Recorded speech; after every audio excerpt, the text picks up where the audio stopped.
बिहार का Bhojpur encounter in दिनों चर्चा का विषय बना हुआ है, जिसको लेकर कई सारे लोग अपनी नाराजगी जाहिर कर रहे हैं, सरकार और सिस्टम पर सवाल उठा रहे हैं, यहां तक कि सीबीआई जांच की मांग भी कर रहे हैं। बता दें कि बिहार के भोजपुर में 17 जून को हुए भरत भूषण तिवारी एनकाउंटर मामले में आज सुप्रीम कोर्ट में सुनवाई होनी है। दरअसल मामले को लेकर एक जनहित याचिका सर्वोच्च अदालत में दाखिल की गई है और जस्टिस MM सुंदरेश और जस्टिस श्री लागू की बेंच मामले पर सुनवाई करेगी। सुप्रीम कोर्ट के वकील विशाल तिवारी ने याचिका दाखिल कर मामले में सीबीआई जांच की मांग की है। बिहार के भोजपुर जिले के शाहपुर थाना क्षेत्र के बिलौटी गांव निवासी भरत भूषण तिवारी के कथित फर्जी एनकाउंटर मामले ने अब देश की सबसे बड़ी अदालत का दरवाजा खटखटाया है।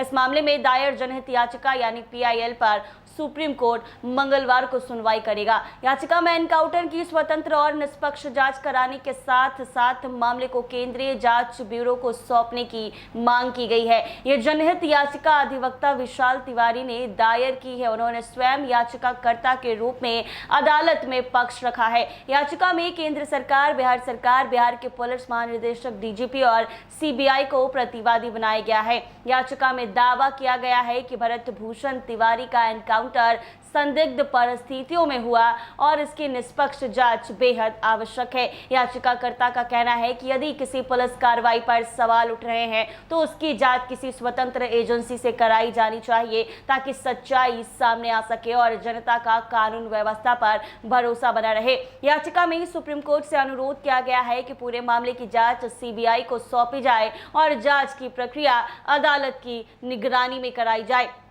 याचिका में एनकाउंटर में शामिल पुलिस अधिकारियों और कर्मियों के खिलाफ FIR दर्ज करने का भी अनुरोध किया गया है। इसमें कहा गया है कि यदि प्रथम दृष्टया किसी पुलिस कार्रवाई पर गंभीर सवाल खड़े होते हैं तो निष्पक्ष जांच सुनिश्चित करने के लिए संबंधित अधिकारियों के खिलाफ कानूनी प्रक्रिया शुरू होना आवश्यक है। याचिकाकर्ता का तर्क है कि कानून के शासन यानी रूल ऑफ लॉ को बनाए रखने और नागरिकों के मौलिक अधिकारों की रक्षा के लिए इस तरह के मामलों में स्वतंत्र जांच बेहद जरूरी है। याचिका में केवल CBI जांच की मांग नहीं की गई है, बल्कि जांच की निगरानी के लिए सुप्रीम कोर्ट के किसी सेवानिवृत्त न्यायाधीश की अध्यक्षता में एक स्वतंत्र विशेष समिति गठन करने का अनुरोध किया गया है। याचिकाकर्ता का कहना है कि इस तरह की व्यवस्था से जांच की पारदर्शिता बनी रहेगी और किसी भी प्रकार के पक्षपात की आशंका कम होगी। उनका मानना है कि अदालत की निगरानी में होने वाली जांच से सभी पक्षों को न्याय मिलने की संभावना अधिक होगी। इस मामले की सुनवाई पर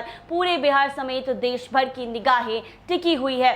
सुप्रीम कोर्ट आज ये तय कर सकता है कि मामले में आगे किस प्रकार की कार्रवाई की जाए। अदालत ये भी विचार कर सकती है कि क्या इस मामले में CBI जांच की जरूरत है या फिर किसी अन्य स्वतंत्र एजेंसी से जांच कराई जाए। हालांकि अभी तक इस मामले में सुप्रीम कोर्ट की ओर से कोई अंतिम टिप्पणी या आदेश जारी नहीं किया गया है। आज की सुनवाई के बाद ये स्पष्ट होगा कि अदालत इस जनहित याचिका पर क्या रुख अपनाती है। भरत भूषण तिवारी के कथित एनकाउंटर को लेकर पहले से ही राजनीतिक और सामाजिक स्तर पर बहस जारी है। अब सुप्रीम कोर्ट में सुनवाई के बाद इस मामले की कानूनी दिशा तय होने की संभावना है। अदालत के फैसले पर सभी पक्षों की नजरें बनी हुई हैं। अब देखना यह होगा कि क्या कुछ होता है। ऐसे ही तमाम अपडेट्स के लिए बने रहे NBC 24 के साथ।